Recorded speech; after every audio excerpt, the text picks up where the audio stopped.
こんにちは、レイムです。おっす、マリサだぜ。ご無沙汰してます。青子です。2021年4月7日に新型はやぶさが発売されたな。すでに YouTube には納車動画や走行動画がアップされ始めてますね。羨ましい限りだぜ。今回は、そんなはやぶさの動画を見たり、ネットを調べた情報のまとめ動画をお届けいたします。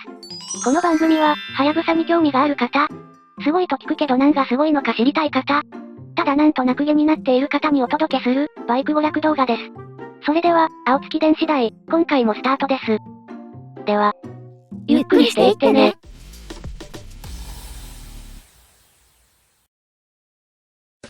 じゃ、今回のお話はこんな感じだ。まず最初は、はやぶさについて簡単に語ってくぜ。はやぶさといえば、なんといっても1994年に開催された、第1回スーパー J カップ重心サンダーライガー戦からのファンです。そっちのはやぶさか？すみません。で、モデルチェンジは13年ぶりなんですよね。そうだ。もちろん国内モデルは実績性なしのフルスペック。と言いつつも、欧州仕様と国内仕様のスペック表を見比べると、馬力に多少差がありますね。その点については、各メディアに計測方法の違いって書いてあるので、気にすることはないな。そもそもはやぶさはスズキのフラグシップモデルですけど、生まれは国内向けモデルからなんですか？はやぶさは海外市場専用モデルとしてスタートしてるな。日本チックなネーミングだから、てっきり国内モデルから始まった車種かと思ってました。日本チックだから、海外向け車種のネーミングになったんだな。日本名が、にならなくてよかったです。175馬力で最高時速312キロという性能は、はやぶさというより快調だな。その快調も、国内向けは自主馬力規制で骨抜き仕様だったんだ。今回はワールドプレミアで世界同時発表、仕様も同じで嬉しい限りです。仙台モデルはインド生産で、2020年まで生産されてたんですよね。新型もインド生産なの？海外生産の場合、バイクのカタログに製造国が記入してあるんだけど、はやぶさにはその記載がない。なのでおそらく浜松工場生産だと思う。GSX-R1000R や V ストローム1050、刀も浜松工場生産なんですよね。そうだ。スズキの代表モデルは、大体浜松工場生産だな。で、はやぶさは13年ぶりのモデルチェンジって話でしたが、なんでこんなに時間が空いたんでしょう？スズキの場合、モデルチェンジとかラインナップ復活まで20年以上経つのは、珍しい話じゃないけどな。刀、かつや V ストロームのモデルチェンジとか、10年以上経ってますね。SS などのレース向けモデルや、新鮮味が必要な海外生産モデルは、結構な頻度でマイチェンしてる。バイクのキャラクターによって分けてるって感じだな。と言いつつも、13年間放置プレイってわけではないぜ。2代目が2008年登場した後、カラー変更が入ったり、ETC が標準装備になったり、2014年では海外仕様と同じ性能になって発売されてる。メカニズム的に大きく手が入ったのが、13年ぶりだってことだ。それに、新型発売までの13年間、はやぶさはただ空をさまよっていたわけじゃない。開発では数えきれないトライエラーを繰り返して、より乗りやすく、より長く楽しめるバイクに生まれ変わって、俺たちの前に姿を現したんだ。なんか、ホンダのバイクを語ってる時と違いますね。そうか？豆知識はこれぐらいにして、お待ちかねのはやぶさの性能を見ていくぜ。まずは今回の目玉、中低速トルクアップと耐久性がアップしたエンジンについてだ。13年ぶりの改良ってことだから、エンジンは新設計なのかな？いや、基本仕様は先代のキャリーオーバーだな。そうなんですか。ちょっと残念です。リカージョンでお披露目したターボを引っ提げて、市販車最高馬力とか言って登場してくれると期待してたのに。残念ながら、その予想は外れたな。エンジンスペックについては、数値的にほぼ変化はない。最高出力188馬力、最大トルク 15.2kgm。1340cc の排気量、81mm65mm のボアストロークと先代と同じだ。でも、先代に比べたら馬力もトルクもダウンしてるって話ですね。その話は聞き飽きてると思うけどな。13年分の技術進化をどこに注ぎ込んだのかは、新旧パワーカーブを見たら一目瞭然だ。グラフの中間にあったトルクの凹みがなくなってる。これが今回のエンジンの特徴だ。それにエンジンパワーだけじゃなく、耐久性も向上してる。どんなところ？エンジン内で一番動いて消耗しそうなところはどこだと思う？ピストンや、カムシャフトとかかな？そうだな。そういった激しく動く部品のフリクション低下や軽量化を図ってる。摩擦が減れば摩耗が減るし、部品が軽くなれば負荷も減る。結果耐久性がアップする。エンジン内部で駆動する部品に対し、そういった見直しをして、ほぼ全てのパーツを再設計してるって話だ。その結果、開発者インタビューでは、50万キロどうぞって言ってたな。毎日の通勤に使ったとしても、へでもないってことですね。ああ、多分ライダーが先にギブアップするな。初代、2代目と蓄積されたデータを使い考え抜いた結果が、先代のパッケージのキャリーオーバー。20年後に最新の設計で生まれ変わるなんて、ロマンですね。それだけ先代は偉大だったってことだ。そんなすごいエンジンをカウルで隠すなんてもったいないですね。そんなレイムには、先代ハヤブサと同じ心臓を持つネイキッド、B キングをおすすめする。何これ？なんかはみ出てますよ。もはやネタバイクだけどな。機会があれば調べてみてくれ。次は車体を細かく見ていくぜ。まずはフレームだ。もちろんフレームは新設計なんですよね。新しいもの好きなレイムには残念な結果だが、フレームも先代を継承してる。フレームも同じなんですか？じゃ、エンジンが先代を継承してるから、フレームも同じ形状になったってこと？そんな単純な話じゃないぜ。フレーム素材や形状を見直したり、耐久性がアップしたエンジンとの相性を考慮した結果、メインフレームは先代を継承。シートレール部分は見直され 700g の軽量化となった。今までの流れだと、足回りも変化なしですか？初代、2代目と、あまり足回りに手が入ってなかった分、今回は大幅に強化されたって話だ。やった。フロントフォークは KIB 製で、DLC コーティングされたインナーチューブを採用してる。ダウンロードコンテンツダイヤモンドライクカーボン、だな。これは、コーティングした表面の摩擦係数が減り、耐久性がアップするという、魔法の被膜技術だ。KIB って、ミキサー車とか重機や鉄道のイメージなんですけど、バイクのサスペンション開発もしてたんですね。そうだ。KYB は二輪サスペンション開発、販売に特化した会社を立ち上げてるし。ちなみに DLC コーティングは、KYB の内製技術だ。サスペンションも可動部分がある部品だから、耐久性で KYB を採用したってことですね。意外でした。やるな KYB。タイヤはバトラックスハイパースポーツ S22 だ。乾いた路面だけでなく、濡れた路面でのグリップ力も向上。そしてライフ性能までアップしてるという化け物タイヤだ。速度記号はもちろん W だから、300キロ出しても大丈夫ですね。ま、SSK は大抵 W だけどな。フロントブレーキキャリパーは、先代同様ブレンボ製だ。これもフレーム同様、見た目は同じに見えますけど。スタイルマって製品に変わってる。従来より小型軽量化されてるぜ。ブレーキディスク径も10ミリ拡大され、制動力もアップだ。リアブレーキは日立アステも、いや日清製だ。ブレンボじゃないな。リアもブレンボにすればいいのに、ケチってるの？ケチじゃないぞ。スズキはいかに開発コストを抑えて安く販売するか、ってところに重きを置いてるメーカーだからな。スズキのスポーツカー、スイフトスポーツは走りを売りにする車だけど、リアは構造が簡素なトーションビームだ。だからって性能が低いわけじゃないし。簡素な分、価格も安くできる。その結果、スイフトはハヤブサより安くなってますが、やりすぎじゃないのか、鈴木さん。話がそれた。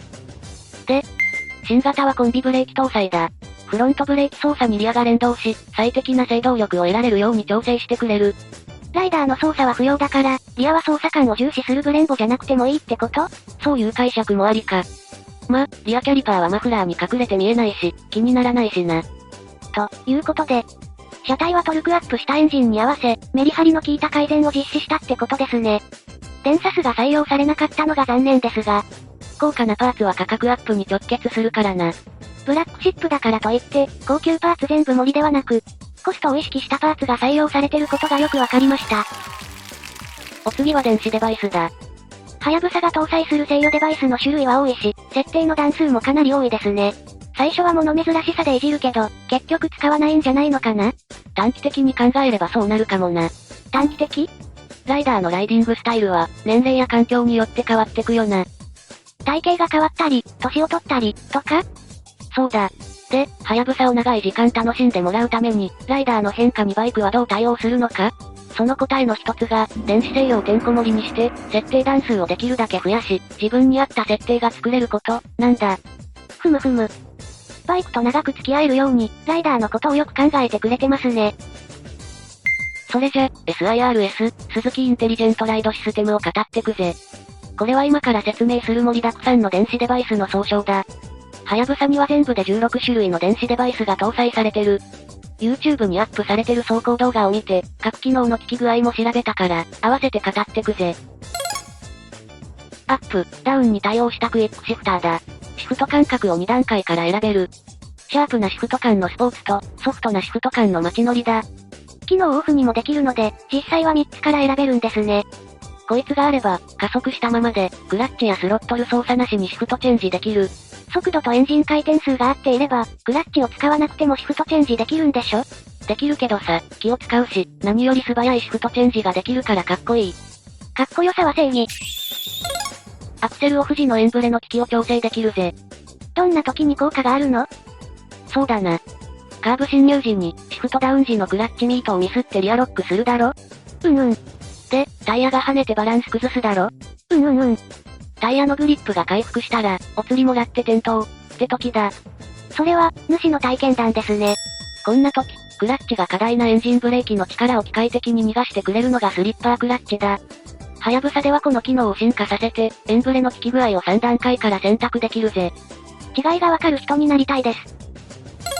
下り坂でブレーキをガツンとかけた時、後輪がロックして車体が横向きになるのを防いでくれる。それも体験談ですか？そうだよ。リアロックを抑制する機能は、ツーリングに疲れて運転がアバウトになった時にも大活躍だぜ。リアタイヤの空転を防ぐ機能だな。なんとこいつは10段階から選択できる。CBR10RRR は9段階だから、勝ったよ父さん。加速時の前輪の浮き上がりを抑えて、最大限の加速を得る仕組みだな。これは何段階から選べるの？ CBR10RRR は3段階だけど、はやぶさは10段階だ。刻んできましたね。路面状況や走行条件に合わせ、エンジンの出力特性を3種類から選択できる機能だ。CBR10RRR は同じく3種類だ。この機能は引き分けっと。発進時、プリセットされたエンジン回転数を維持してくれる機能だ。これは、ブンブンって感じで、燃料カットで制御してるような動きですね。シフトチェンジすると自動解除されるぜ。まだあるの？まだ続くぞ。こいつは、今まで説明した電子デバイスの設定をパターン化して、一括で設定できる仕組みだ。プリセット A はイケイケ、B は普通、C は控えめ、だ。自分好みの設定パターンも3つまで登録できる。これ、自分で切り替えないといけないの？もちろんだ。ライダーの体調をモニターして、今日は体調が優れないので、C ですねとか言いながら自動選択してくれたらいいのに。そんなハヤブサに乗りたいか？乗りたいです。モルテンに、あれはガチョウだけどな。急激なブレーキ時に前後のターンシグナルが素早く点滅して、後続車両に注意を促すぜ。自分でスピードリミットを設定できる機能だ。指定した速度以上でなくなる。指定した速度付近でエンジン回転数を一定に保ってくれる。燃料カットのような動作ではないな。急激なスロット操作をすると、一時的に自動解除されるから、追い越しする際は気にしなくていい。30キロから設定できるぜ。一度設定した速度は左側の上下スイッチで調整が可能だ。巡航中にクラッチやブレーキを使うと解除される。解除された後、前回セットした速度に一発で戻す機能付きだ。このあたりは、車と同じですね。鈴木は車も作ってるから違和感はないと思います。車間距離を保って追従する機能はないから、注意してくれ。発進時や低回転走行時に、エンジン回転数を少し煽ってくれる機能だ。U ターン中にクラッチ操作に失敗してエンスト、そのままフルバンクってことになるのを防いでくれる。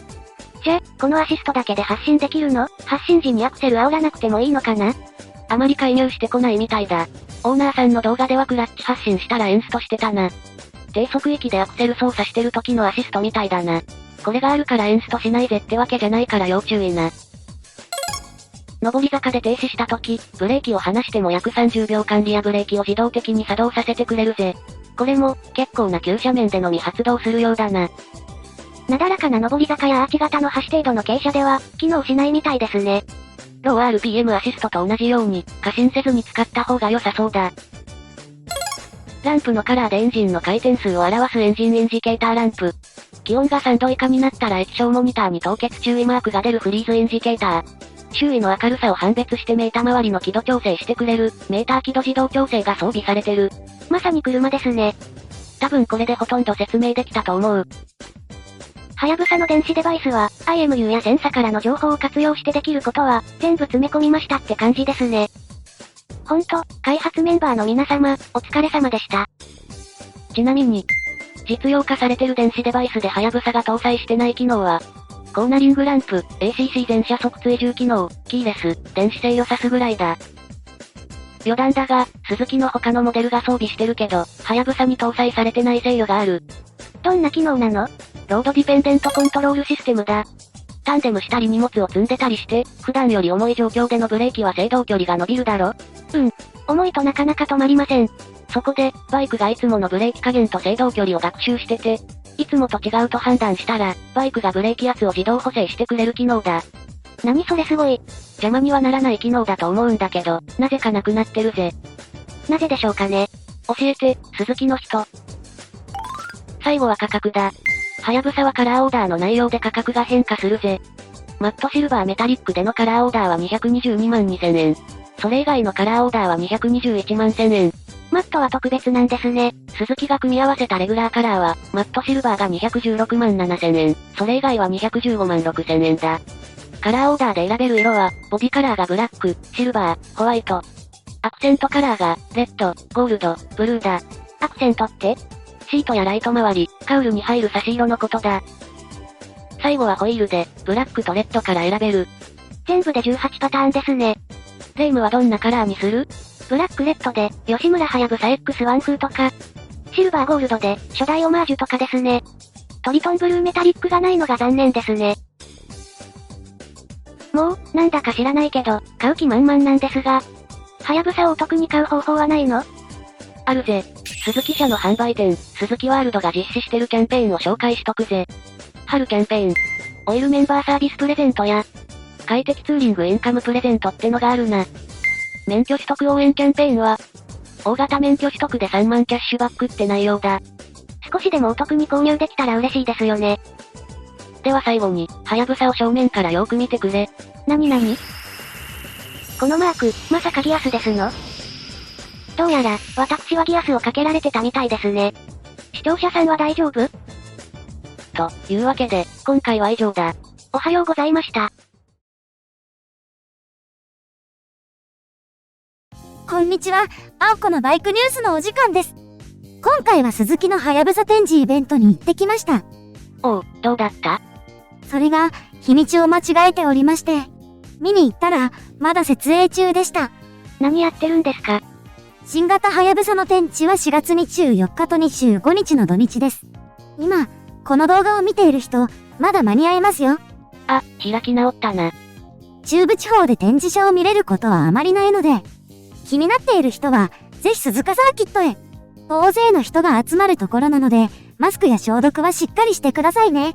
あ、トヨタの86も展示されてましたので、合わせてチェックです。では、今回はこの辺で。それでは、See you!